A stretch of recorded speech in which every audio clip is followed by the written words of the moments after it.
Good morning friends, आज हम फिर से हाजिर हैं एक नई वीडियो में एक नई टॉपिक के साथ। और आज हम इस वीडियो में चर्चा करेंगे सपनों के 6 दिन पाठ के क्वेश्चन आंसर के बारे में। ठीक है, तो ये है सपनों के 6 दिन पाठ का नाम और इसके लेखक हैं गुरदयाल सिंह। तो चलिए शुरू करते हैं।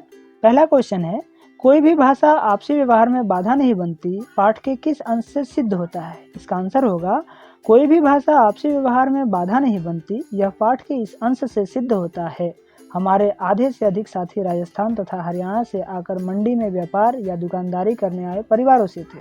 जब बहुत छोटे थे तो उनकी बोली कम समझ पाते, उनके कुछ शब्द सुनकर हमें हंसी आने लगती, परंतु खेलते तो सभी एक दूसरे की बात खूब अच्छी तरह समझ लेते। इससे सिद्ध हो जाता है कि कोई भी भाषा आपसी व्यवहार में बाधक नहीं होती, अर्थात सभी विभिन्न क्षेत्रों से आने वाले परिवारों की भाषा अलग अलग थी, फिर भी जब बच्चे खेलते तो भाषा कभी बीच में बाधक नहीं बनती थी, वे सभी एक दूसरे की बात अच्छी तरह समझ लेते थे।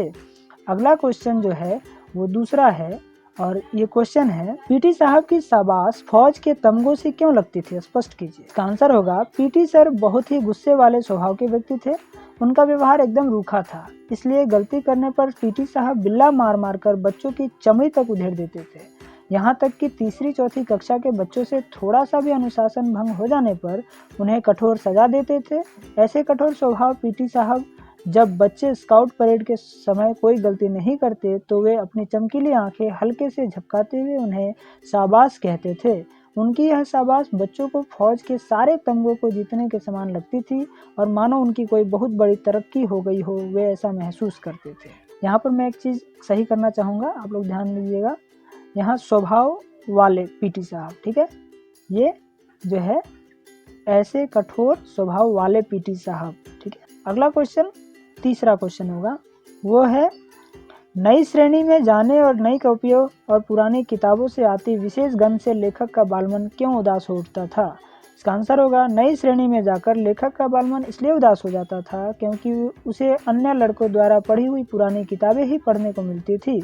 उसके लिए पुरानी किताबों का प्रबंध हेडमास्टर साहब कर देते थे क्योंकि लेखक के परिवार की आर्थिक स्थिति अच्छी नहीं थी, जबकि अन्य बच्चे नई कक्षा में नई किताबें खरीदते थे। लेखक का बालमन नई कॉपियों तथा पुरानी किताबों से आती विशेष गंध से उदास हो उठता था। अगला जो क्वेश्चन है वो है चौथा क्वेश्चन, स्काउट परेड करते समय लेखक अपने को महत्वपूर्ण आदमी फौजी जवान क्यों समझने लगता था?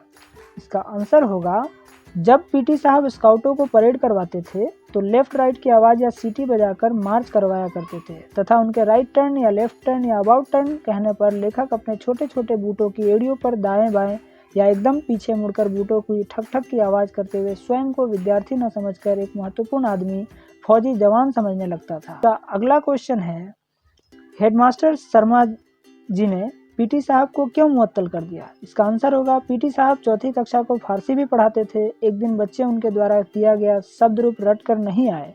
इस पर उन्होंने बच्चों को पीठ ऊंची करके क्रूरतापूर्ण ढंग से मूर्ख बनने का आदेश दिया, तो उस समय वहां हेडमास्टर साहब आ गए। यह दृश्य देखकर हेडमास्टर साहब क्रोधित हो उठे, इसी कारण उन्होंने पीटी साहब को मुअत्तल कर दिया।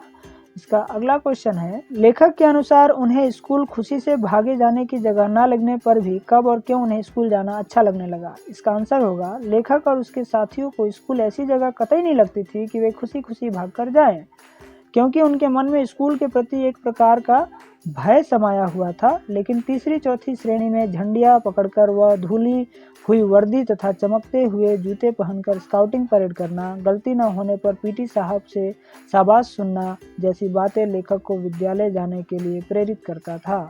अगला क्वेश्चन जो है वो है 7th नंबर क्वेश्चन, वो है, लेखक अपने छात्र जीवन में स्कूल से छुट्टियों में मिले काम को पूरा करने के लिए क्या क्या योजनाएं बनाया करता था और उसे पूरा न कर पाने की स्थिति में किसकी भांति बहादुर बनने की कल्पना किया करता था? इसका आंसर होगा, लेखक अपने छात्र जीवन में स्कूल से छुट्टियों में मिले काम को पूरा करने के लिए तरह तरह की योजनाएं बनाया करता था।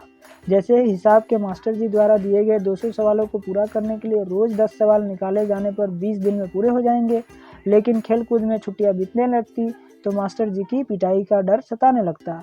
फिर लेखक रोज के 15 सवाल पूरे करने की योजना बनाता, तब उसे छुट्टियां भी बहुत कम लगने लगती और दिन बहुत छोटे लगने लगते तथा स्कूल का भय भी बढ़ने लगता। ऐसे में लेखक पिटाई से डरने के बावजूद ओमा जैसे लोगों की भांति बहादुर बनने की कल्पना करने लगता, जो छुट्टियों का काम पूरा करने की बजाय मास्टर जी से पिटाई खाना ही अधिक बेहतर समझते थे। अगला क्वेश्चन 8th नंबर क्वेश्चन है, वो है पाठ में वर्णित घटनाओं के आधार पर पीटी सर की चारित्रिक विशेषताओं पर प्रकाश डालिए। इसका आंसर होगा पीटी सर की चारित्रिक विशेषताएं निम्नलिखित है। पहला, पीटी सर का विचित्र सा व्यक्तित्व था। उनकी आंख बाज की तरह तेज थी, कद छोटा था, दुबला पतला शरीर था तथा चेहरा दागों से भरा था। दूसरा, वे बहुत कठोर स्वभाव के थे लेकिन अनुशासन प्रिय व कर्तव्यनिष्ठ थे। तीसरा, उनमें मानवीय भावनाएं बिल्कुल नहीं थी, तभी तो कक्षा चौथी के बच्चों के साथ शब्दरूप याद न करने पर बड़ी बर्बरता से पेश आए थे।